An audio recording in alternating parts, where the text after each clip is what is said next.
players can develop, but it's also been an area where a lot of really good players play.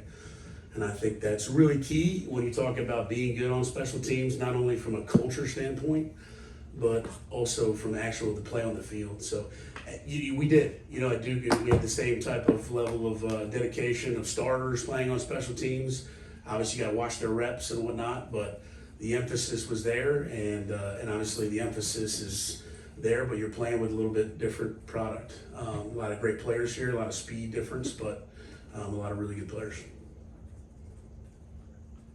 When we were out of practice the other day, we heard Kirby Smart yelling at his team that the punt is the most important play in football. Can you expand upon that? Do you agree with him?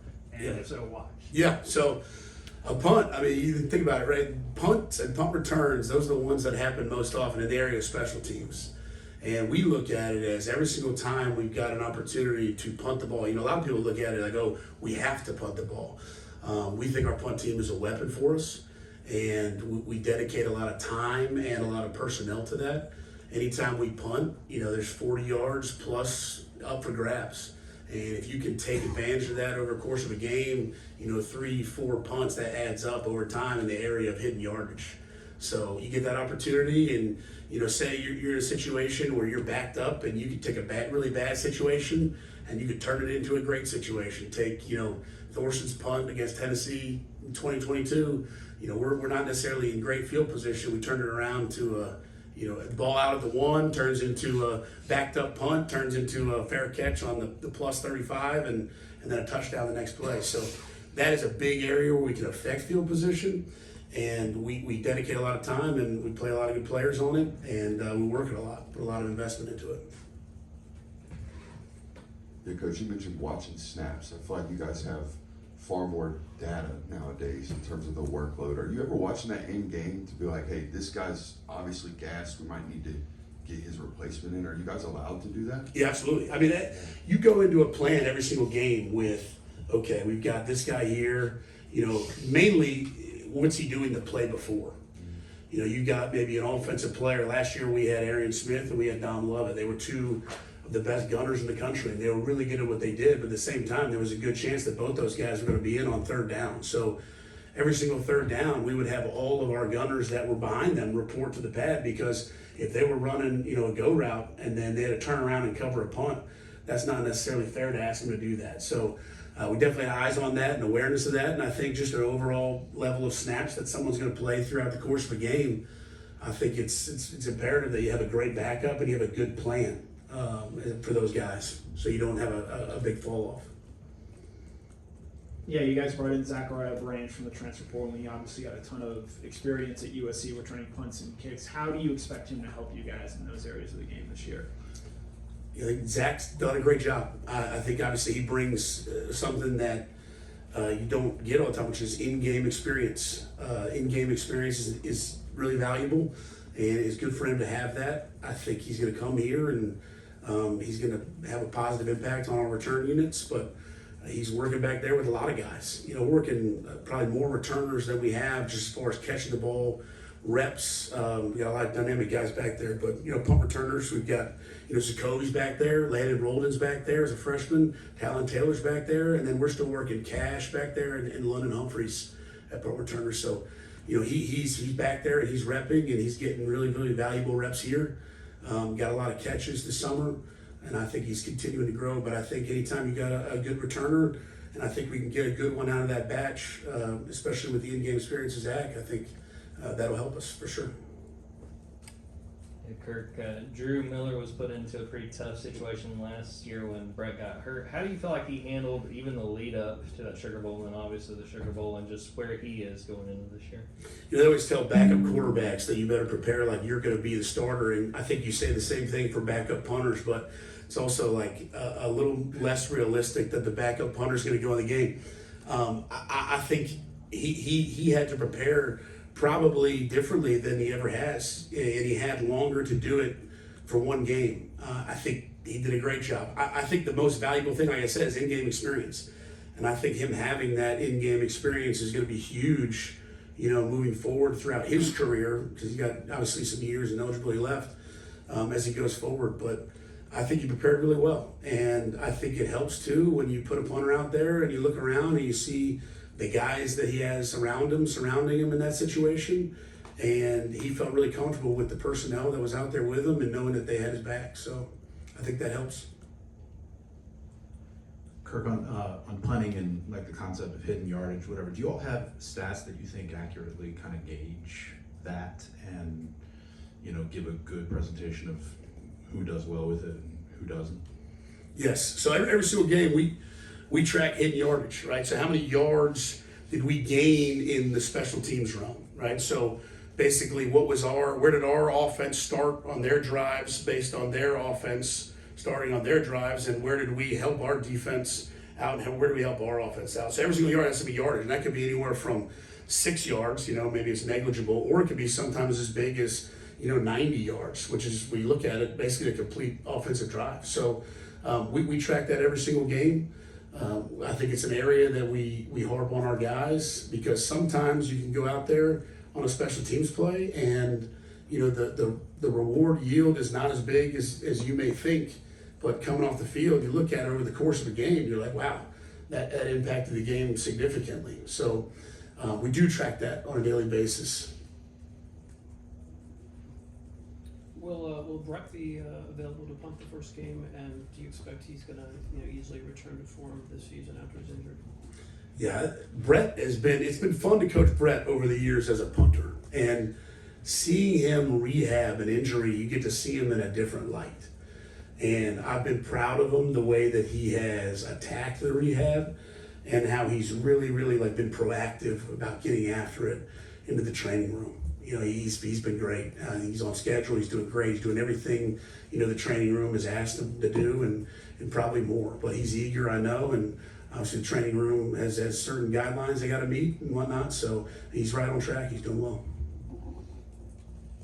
Yeah, you touched earlier on the importance of the gunners. Who are some of the guys that are trying to replace Arian and Dom, and what makes a great gunner, given how successful Arian and Dom were for you guys in recent years? That's a great question. Okay, so we've had a good track record of gunners around here with Arian and Dom. They were great.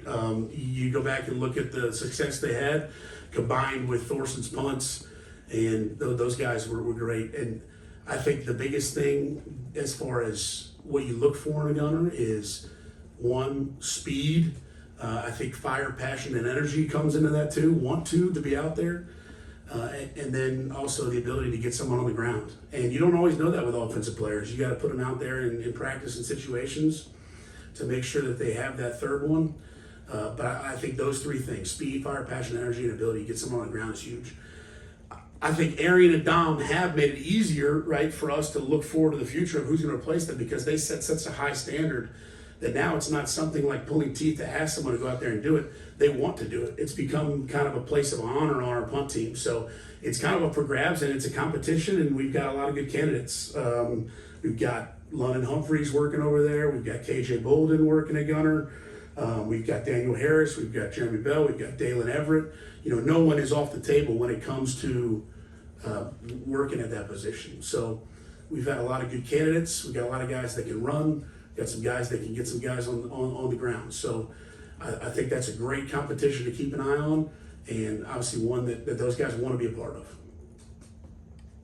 You guys have had a lot of success recruiting kickers and punters the last few years. You see it again looking ahead to next year's class. Just in general, when you're recruiting a kicker, recruiting a punter, what do you sell them on? Come to Georgia. This is why you should come to Georgia. Development, right? So when you have a good track record with kickers and punters, typically those guys see the track record and they want to follow in the same footsteps as those guys.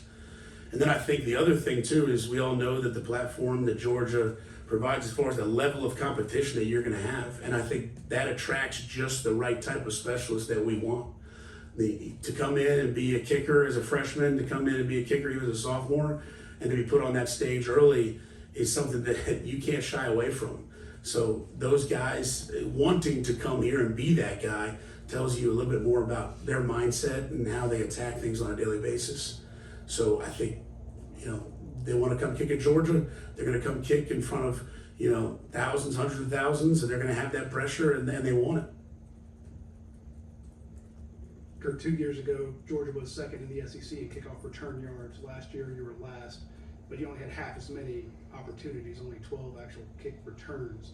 Was that based on other teams just putting it out of the back of the end zone, or was that a plan on your part? Hey, just take the we'll take the fair kick. Fair catch, yeah.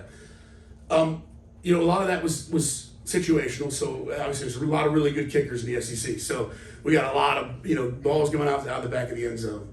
And as far as the statistics, being ranked really well and then not having a great of a year last year, that's been a point of emphasis in this fall camp. Like we show the statistics, we say this is where we want to get better. But at the same time, some of that was also a little bit situational. We had some squibs that we had some unfortunate bounces as far as the ball checking up on the sideline that we didn't necessarily get to have your normal return that you would get to set up. But with that being said, it's great fuel to the fire, and those guys have attacked KOR up to this point through 6 practices really well. But I think that's definitely an area that we want to try and get better at. Yeah, Coach. Oh, you're right. When a quarterback starts to become inaccurate, odds are there's something mechanically that is wrong. With a kicker, is there anything you're watching mechanically, or is it all mental? They start to have misses, it's just up top. We got to talk to them about that, give them confidence. Or are you watching the kicker's mechanics, and could that lead to inaccuracies with kickers? Yeah, I think it can be both, right? It can be mental or it can be mechanics. And sometimes the mental part leads to the mechanics, right? So you got to keep an eye on both. You got to keep an eye on watching kickers, and then you also got to get have conversations with them about what's going on and see if you can fix that part too, or help them along in that part. I think the biggest thing is there's people that maybe claim to be kicking gurus. I think the biggest thing you can do is watch film with them and talk them through, and you basically show them, hey, here's what you were doing when it worked well. Here's what you're doing now. Let's get back to what we were doing when it worked well. And then, why are you doing that? I think that's important. The why when you're coaching kickers. Why is this happening? And that can sometimes lead into the mental part. But for sure, yeah, you got to watch them and you got to help them and be there for them through the process of maintaining consistency. Any fear in using KJ Bolden as a gunner? It's not exactly like you're stacked at safety right now. No, not at all. I mean, that's, to be honest with you, Punt's first play of defense, right? KFC's first play of defense. So he's going to be put in very similar situations at gunner that he would be, playing safety. So we have best players play special teams, and especially on punt, and I think he's going to be a real asset there. Got time for one more question? You mentioned at gunner, like you've got guys that are wanting to play that position now. How have you all, and you got starters across all of your special teams units, like how have you all been able to foster a culture of people wanting to play on special teams? And how do you feel like that compares here to other programs that you've been at? Yeah, I can't really speak for other programs, but I can tell you it starts from the top, right? Coach Smart it does a great job with the culture of special teams. And the best players play on special teams ever since I've gotten here and well before that. So I think these guys, they come in and it's not necessarily a chore to play special teams, especially when you see guys that come before them that have had such success. You show the punt team. We show the punt team every single year. We show 2017 punt team, and every single one of them, but one maybe was drafted. You show the 2020 punt team. Everyone is in the league. You show the 2023 punt team. All but 2, are in the NFL now. And you see guys like N'Kobe Dean. You see guys like Nolan Smith. You see guys like Jalen Carter playing on special teams. It becomes something that they want to do because they know it's overall part of their development and it helps them. It also helps the team win. It helps them get playing time early maybe. And they're going to be asked at some point at the next level to play special teams. And we want to make sure that's not the first time that they do it. So we always say, hey, it's good for the team. It's good for the team. Why? It's good for the team for winning purposes. We can affect the game with field position and momentum and special teams, right? We say it's good for you, the individual, because it provides opportunity. Maybe you didn't get to play early, but you will get to play, right? And the last one, we say it's good for your future because it's going to set you up for success in the NFL. All right, Coach.